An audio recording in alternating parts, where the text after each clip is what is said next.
Good afternoon, Gamecock fans. I'm Spencer Ball. And I'm JP Barry. Welcome back to Ball Don't Lie, a show where we break down South Carolina sports. JP and I will be giving you our weekly insight every Friday. This week on the show, we'll talk about the men's and women's Sweet 16s. Then we'll discuss the growth of South Carolina's softball team. Plus, a look at Gamecock Baseball and their upcoming series against Mizzou. Without further ado, welcome to Ball Don't Lie. Welcome to the Kennedy Greenhouse Studio. I'm Spencer Ball. And I'm JP Barry. When you get it all right, you can hear that and it just flies out of Founders. An 18-year-old phenom, Gigi Jackson, has really turned his play up a notch. I'm almost 2 years older than Gigi Jackson. He's doing things I couldn't even dream of doing. They're the Golden Gamecocks. They're just so much fun to watch. What a historic year for them. This is Ball Don't Lie. And man, the South Carolina women's basketball team sure is tearing up that NCAA tournament, ain't they? They sure are the #1 overall seed in the tournament, and it's no surprise what they've done so far. We've seen, as you see on your screen now, in the round of 64 against Norfolk State, 72-40 win, and in the round of 32 against the University of South Florida, 76-45. Although the first half they looked a little shaky, man, they sure did clamp down defensively in the second. Absolutely. That was a great, I think, test of South Carolina, what they're going to be able to do, because they faced adversity. They came into a game that many people expected them to completely dominate. They faced that adversity. They were down early, and I'd say they passed that first test with flying colors, absolutely destroying South Florida on the interior, racking up rebounds and blocks, just completely shutting off anything that USF tried to do inside. But as you can also see, 9 straight Sweet 16 appearances.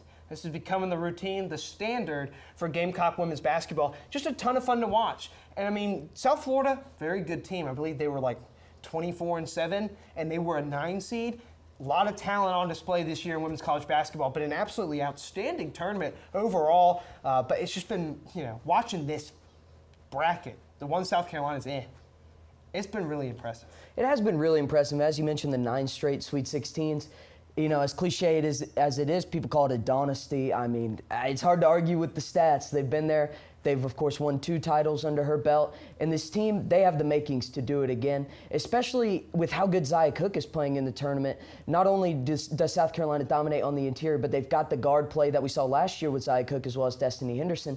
Now it's Zia Cook carrying more of the load, but she had 21 points against the Bulls of South Florida, and she looked incredible. Just being able to create her own shot, and her teammates, they're looking for her out there, especially when she gets going.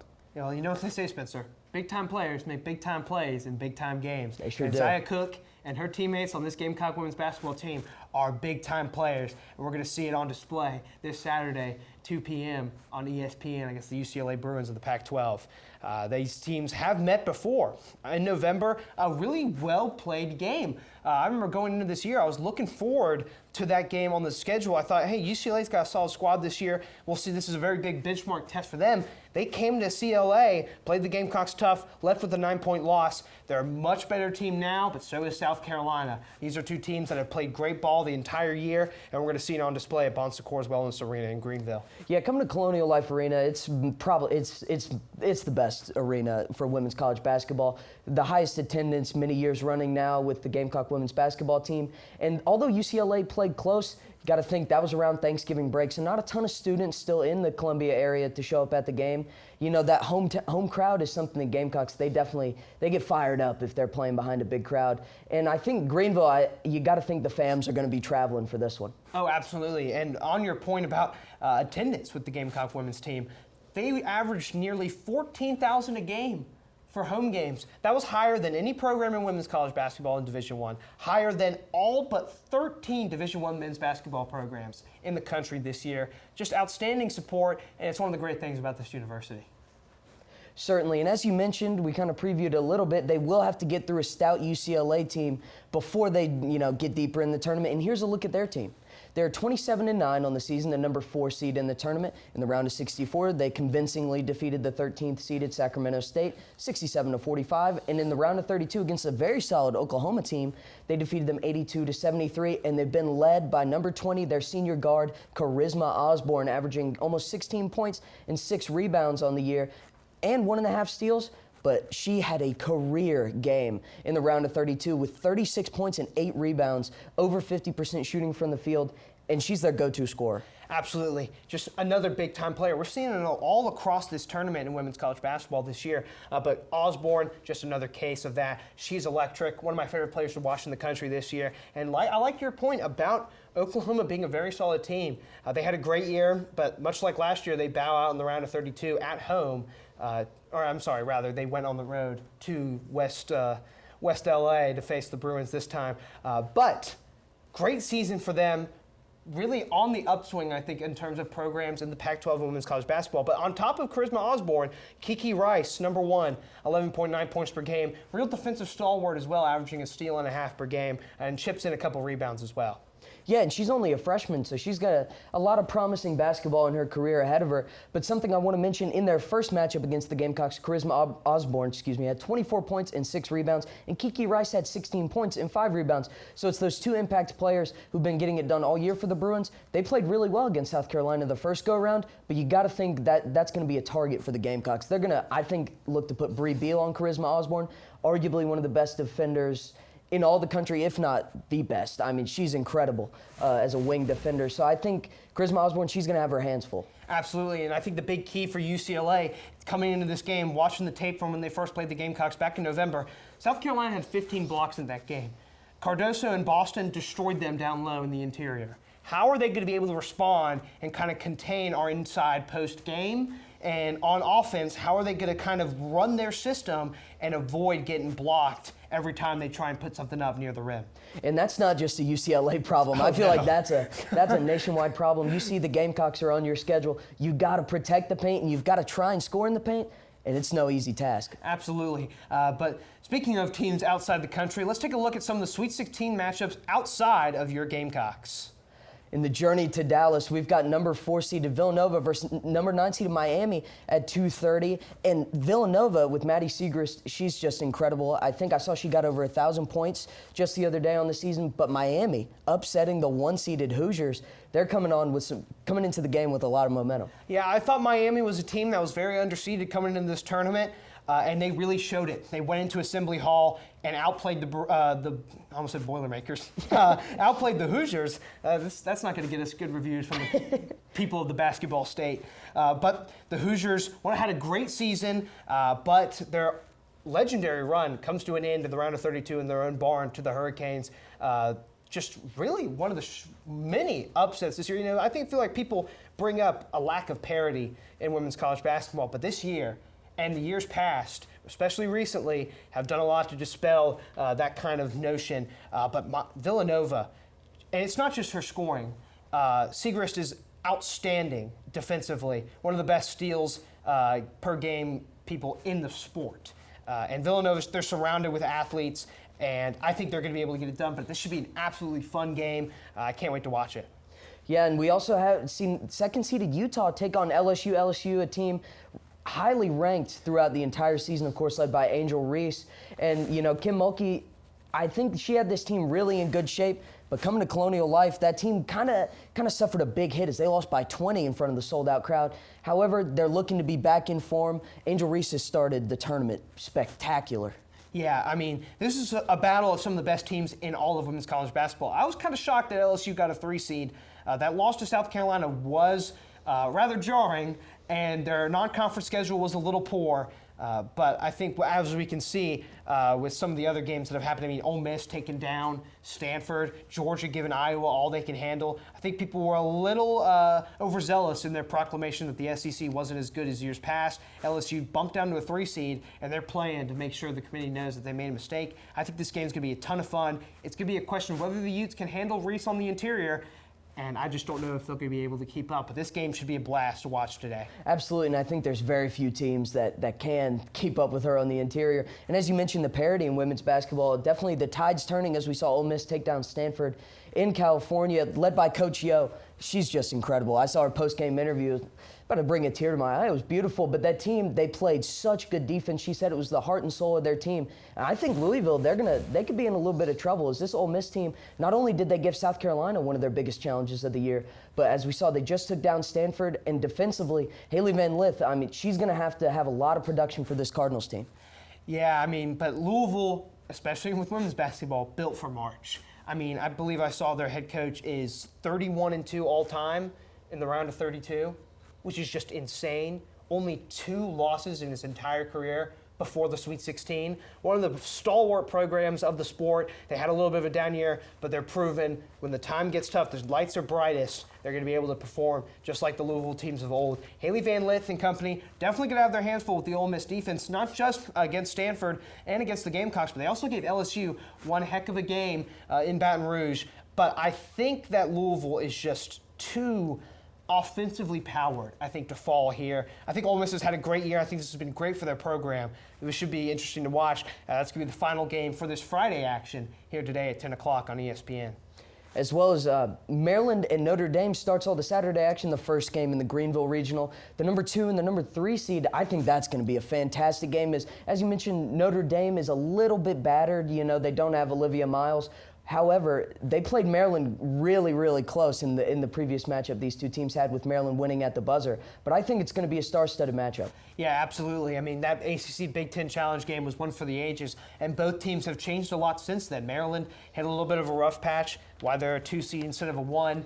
But Notre Dame just kept on chugging. And the big thing for them, even without Dara Mabry and Olivia Miles, still they have Sanaya Citrone, they have Maddie Westbelt, but Lauren Ebo, one of the best rebounders in all of women's college basketball. She had 18 rebounds in that win over Mississippi State. That was a real slugfest of a defensive matchup. Notre Dame shot very poorly, but they were still able to come out on top against a very talented SEC team.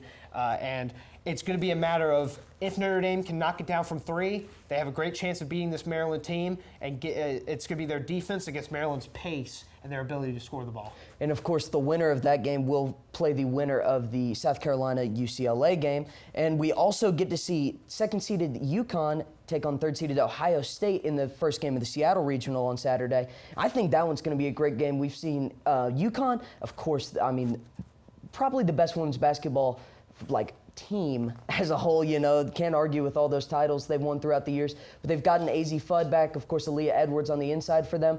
It's going to be a lot for Ohio State to handle, but Ohio State got a guard of their own back in J.C. Sheldon, and that game against UNC, that was a fun game to watch.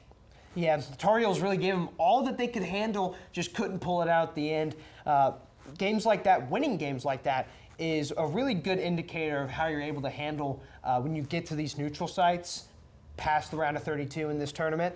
And it's out of the frying pan into the fryer for the Buckeyes, going up against a program as legendary and historic as Geno and the Huskies. This should be an absolute great game to watch. It's deserving of the ABC treatment. I'm really excited. I don't know about you. Oh, absolutely. And the next game at that Seattle Regional, the final one on Saturday, is the 1-seed Virginia Tech taking on Tennessee. A little bit of old blood versus new blood action is Virginia Tech. This is their most prominent year in history, and their women's basketball team is truly something, especially when they get going from deep. I watched a couple of their games in the ACC tournament, and their guard play is really, really solid, and I think it's going to be tough for Tennessee to match. Yeah, I really kind of wonder if the Vols are going to be able to match this.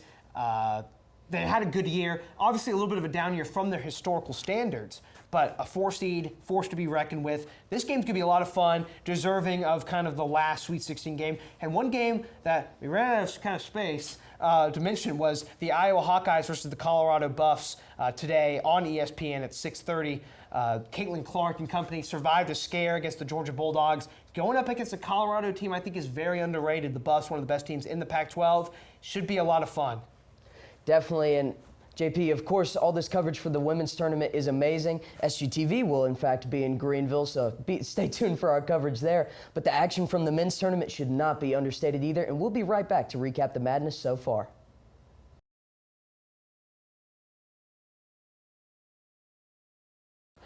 And truly, last night's action was pivotal and outstanding, and really the epitome of the word March Madness. One shining moment, of course, being the Kansas State Wildcats going up against those Michigan State Spartans. Tom Izzo and company looking to have another historic March run, but it fell short, thanks in part to Marquise Noel. One of the best performances I've personally ever seen. Broke the NCAA tournament record with 19 assists.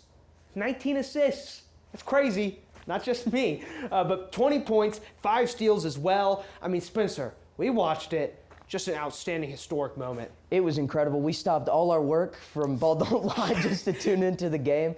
I was pulling for double overtime. It was maybe my favorite game of the tournament so far. And Marquise Noel with an absolute brilliant game. 19 assists with that alley-oop at the end to give them the lead. That was just incredible. And the defensive play to win the game, it was so much fun to watch. And these Kansas State Wildcats, we had to honor them, with the lovely lavender text. But I think they're a team to watch out for. They looked fantastic last night, as well as Keontae Johnson having 22 points last night. Yeah, Johnson coming over from the Florida Gators, having his big March moment as well. Kansas State versus Florida Atlantic in that Elite Eight. That's going to be one of the best games I've personally ever seen. Going down at the Garden for a spot in the Final Four. That's what you want college basketball to be. Going to be so much fun. Two very balanced teams, the Owls and the Wildcats there, of course, as well. But some of the Sweet 16 action going on today. The number 1 seed Alabama Crimson Tide against the number 5 seed San Diego State Aztecs. 6:30. Two very good teams, two very good defensive teams. Spencer, what do you think is the key here for who to decide who do you think is going to win?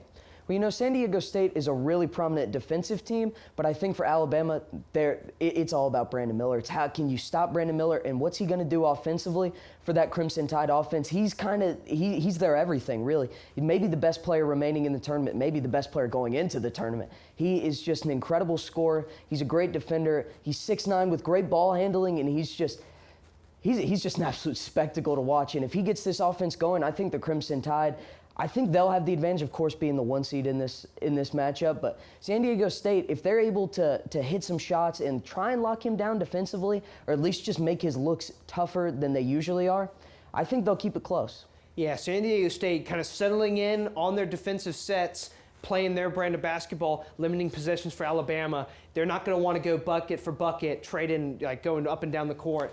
They're going to want to slow it down, play Aztec basketball. If they're able to settle in by, say, the under 8 timeout of the first half, I think they have a great chance of winning this game. But that's just one of 4 happening today, as the number 1 seed Houston Cougars are going to be taking on Isaiah Wong and the 5-seeded Miami Hurricanes. Arizona fell to the Princeton Tigers, who we'll get to later. But, man, Miami completely dismantling Trace Jackson Davis and the Indiana Hoosiers in that round of 32. Talk about Miami and Indiana playing in men's basketball and women's basketball in the same weekend, round of 32. Hurricanes winning both of them. Spencer, that was a little bit of salt in the wound, I think, for the Hoosier faithful. Oh, certainly. A good day for Canes fans, to say the least. But I think this 5 seed could be more dangerous than San Diego State with Isaiah Wong, one of the best guards in this tournament. He is incredible, the ACC Player of the Year. And I think Miami is a real team to watch out for. With all their scoring options, it's going to be so hard for Houston to match them. Although they are great defensively, the Houston offense kind of been lacking in the tournament. We saw them play a really close matchup against Northern Kentucky and they didn't play that great in the round of 32, and it's not really what I was expecting from such a high-ranking team left in this tournament, and I think Miami's going to give them all they got. Yeah, the Hurricanes, very fun to watch, one of the best offenses in the country, but where I think this game could be won or lost is in the turnover department. Isaiah Wong and company, very handsy, able to blow up passing lanes, force turnovers, get out in transition.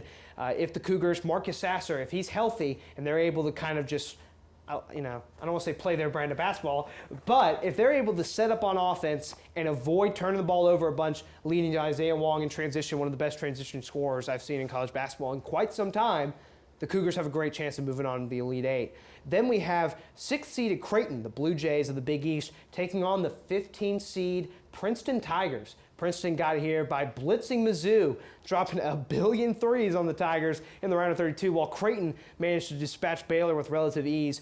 This game, on paper, is a very unbalanced matchup. Creighton, great offensively and defensively, top 25 in both on KenPom. And the Princeton Tigers are just a little old mid-major, not a lot of size. How are they going to match up against Ryan Kalkbrenner and Baylor Shireman and kind of those matchup nightmares that the Creighton Blue Jays bring to the table?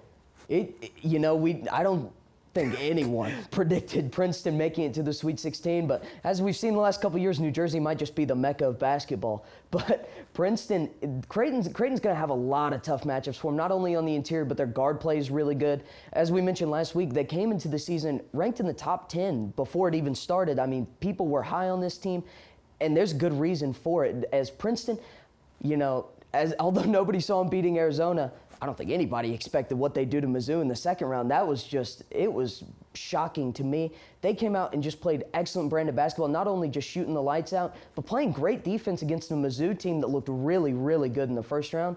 But I think Creighton, they're gonna overwhelm the Tigers. But this should still be a really fun game, as they played teams close all the tournament.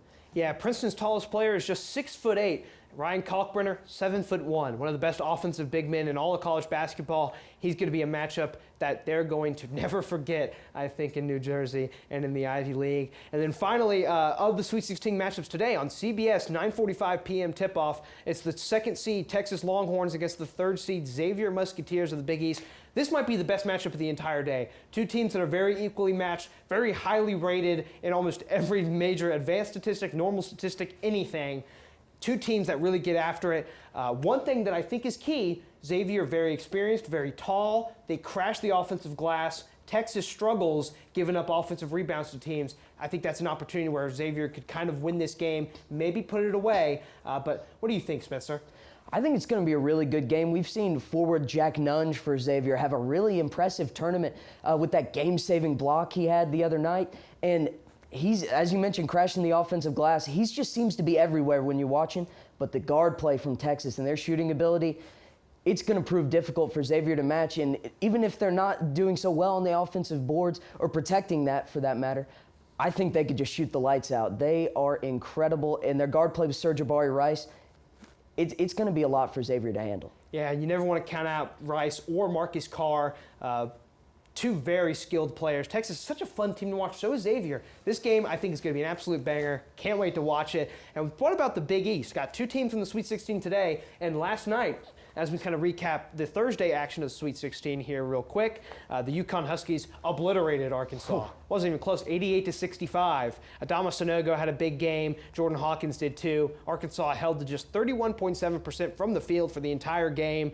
The Razorbacks just never really had a chance, and the Huskies were able to keep them at arm's length the entire way. But that was really the only downer matchup of the entire day yesterday. Because later on, how about them Florida Atlantic Owls, Spencer? You know, I didn't expect Tennessee to make it this far in the tournament after they lost to Kai Ziegler, but those Owls, they sent them right back to Knoxville as John L. Davis, 15 second half points, and he's had a heck of a tournament so far. He just seems to be another player that's just everywhere on your screen. He crashes the offensive glass, and they just out-physical Tennessee in that game. There was nothing the Volunteers could do, and in the second half, the Owls just kind of turned up that intensity, and there's a reason they're moving on. Yeah, a very good team all year long. Only 3 losses on the season. And the big thing for Tennessee was what they were able to do to Duke physically. They dominated them, throwing elbows, playing a little dirty, especially with Plavsic. But FAU didn't just embrace that, kind of respond.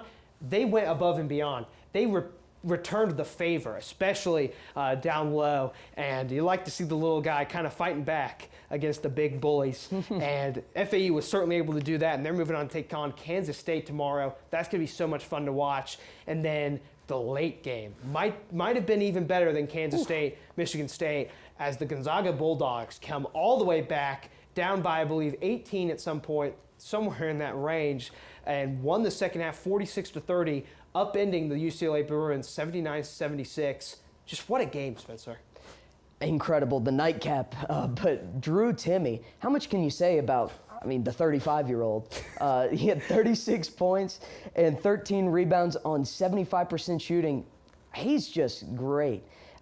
Just an interior presence, and he was the only thing holding that team together in the first half. As UCLA, it looked like they were going to run away with it, but in the second half, they went over 11 minutes without scoring a basket.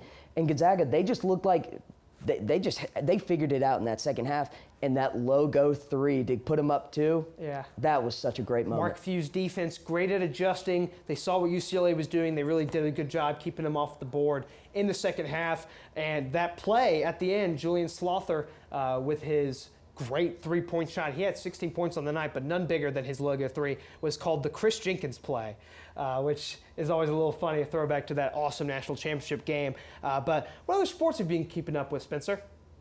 Personally, I've been keeping my eye on South Carolina softball, a team that's improved a ton throughout the year. Starting the year, 24-7 record, 1-5 in the conference, so not too strong in that regard, but the SEC, it's tough to win in that one. Absolutely. I mean, this program really on the rise, having their best season in quite some time. As you can see there, they had a good start to the year, but they've bounced back a little bit from their little bit of a turbulence in conference play. They have a great opportunity this weekend against the Clemson Tigers, whose softball program, very young, but also incredibly good. Definitely are. This week starting off pretty well. You know, their last game just a few nights ago, they defeated Furman 10-0 in 5 innings. And some of their key players, Riley Blampy hitting .330 on the year, 29 hits, and leads the team with 32 RBIs. She's just finding the ball really well. Yeah, then Brooke Blankenship, a .432 average through 31 games, 32 hits on the season, 21 RBIs. It's the ability to score without the long ball for South Carolina that's been really key to their success, because when you don't have the power, you have to manufacture runs, and they've been able to do that to a great degree. But it's not just with the offense. On the mound is really where the Gamecocks make their money, as Donnie Coburn. Look at that. 17.5 strikeouts per 9 innings. I saw JP pull out the calculator last night to figure that one out, but the transfer, Donnie Coburn, she is fantastic. A 2.71 ERA, 5 wins on the season, 80 total strikeouts. She's just fanning batters. Yeah, 2.71 ERA as well. And while it's been mainly in relief, she started a couple games too, showed an ability to kind of go deep in games. But yeah, for the people at home, strikeouts per 9, you divide their strikeouts by innings pitched and then multiply it by 9. I figured that out yesterday. The hard way, they didn't have that one listed online. Had to break out the old calculator. It's not something we do too often. But after the break, we're going to catch you up on Gamecock Baseball's road trip and upcoming return to Founders Park.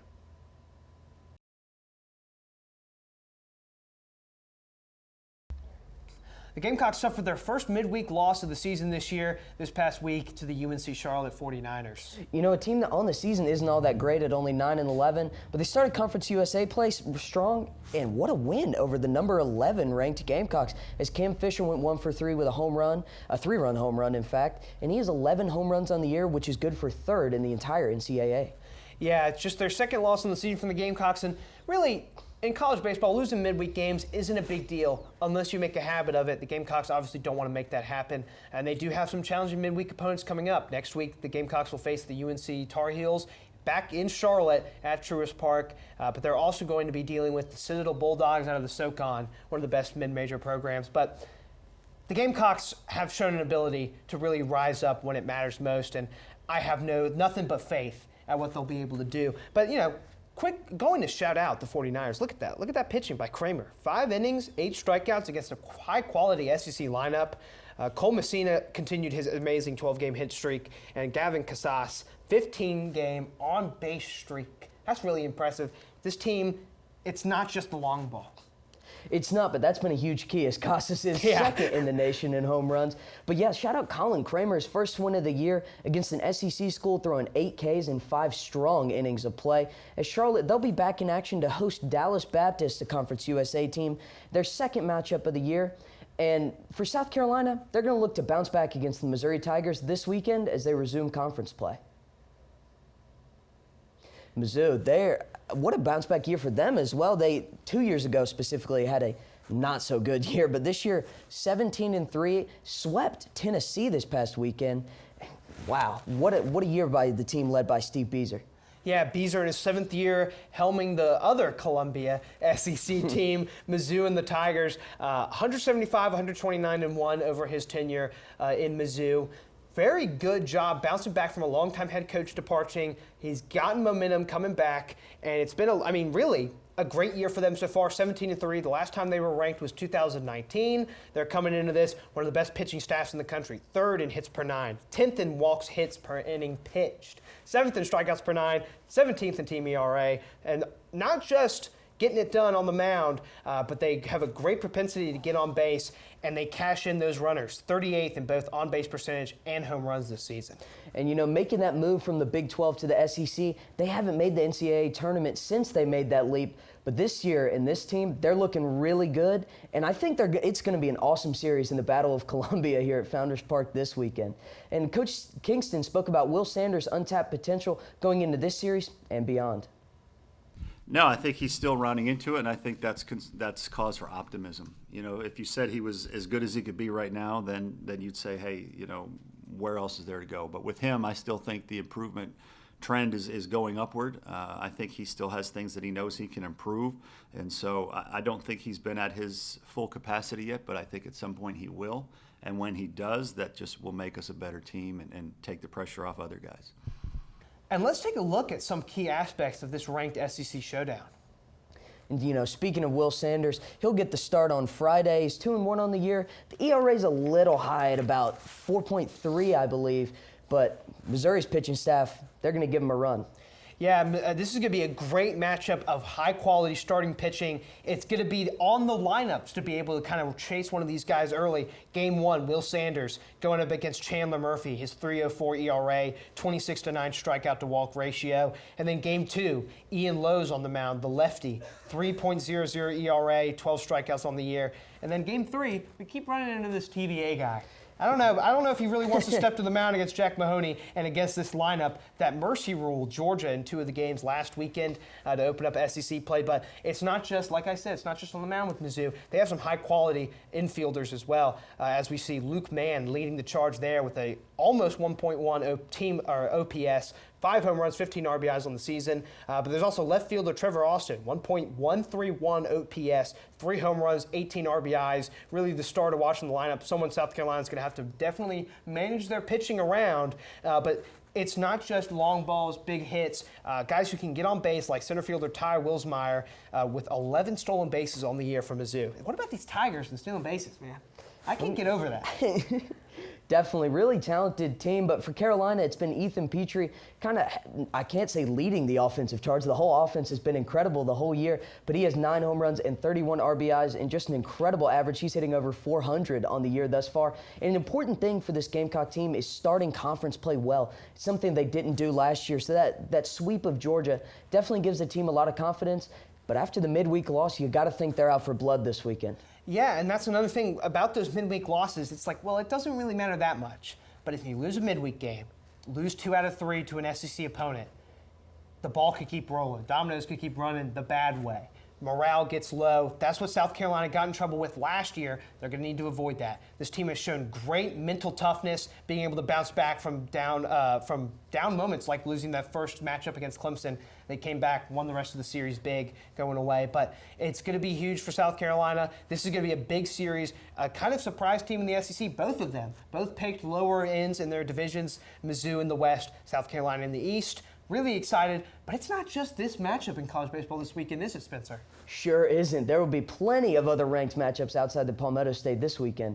And I can't wait for a lot of them. A lot of great ACC baseball teams this year, as number 15th ranked UNC is taking on Duke. They actually had the first game last night with UNC taking the victory.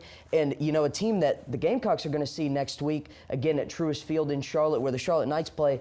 First off, such a cool ballpark. Absolutely. Downtown Charlotte, it's a prime location. But I think for all the Gamecock fans out there, this gives you a good look at a future team that the Gamecocks will run into. Yeah, UNC has great pitching, but they also have the talent. I know you've talked about it a lot, especially in the outfield. We saw it against Queens, where some of their outfielders made spectacular plays, robbing Gamecocks of potential home runs or extra base hits. We might see that a little bit in that midweek tilt with the Tar Heels, but Duke having a very good year. Some of the new kids on the block this year, especially in the ACC, as we can see, Boston College. What a year for them so far, 15-4, starting their home slate this weekend against the NC State Wolfpack, a team that fell out of the top 25 after they lost to Virginia this past weekend. They're looking to get back in. This is we got some matchups this weekend of teams that kind of fell out of the top 25 versus teams that just entered it. So sometimes teams trying to respond, but other teams trying to continue and compound their momentum, as we also just get a titanic matchup of number 2 Wake Forest and number 17 Miami. That game is going to be an absolute doozy to watch. Wake Forest, one of the best in the country offensively, but they also have some great pitchers on the mound, some awesome arms. And then look at those SEC matchups to end off the week, man. I mean, you got to love it. Ole Miss, the defending champs, taking on Florida, just such a powerhouse baseball team, as well as LSU versus Arkansas, the number 1 team in the country. It seems like every time I scroll Instagram, I'm seeing someone from LSU at a home run at what looks to be about 700 feet. And, playing Arkansas, though, out in Fayetteville, that's a tough place to play. Absolutely. I mean, we're getting LSU at home this year at Founders Park. We're going to Fayetteville. Gamecocks going to play both these teams, something I think Gamecock fans are definitely going to want to tune in and watch. other than the fact that it's just going to be great baseball. I mean, these are 2 top 5 teams defending Arkansas started last year ranked number 1. LSU started this year ranked number 1. Awesome historical pedigree. But there's also the Tennessee Volunteers looking to bounce back from getting swept by Mizzou, and they're going up against Texas A&M, who's had a little bit of a rocky start to the year after going to Omaha last year. But Tennessee, they were ranked the second team in the nation just last week and then swept by Mizzou. Nobody saw that one coming. Although Missouri did, of course, have their home field advantage there. I think that's going to be a really fun series to watch. Absolutely. I mean, home field advantage, very important in the SEC, but that's all we've got for you today. We'll be right back after this short break to wrap up another episode of BDL.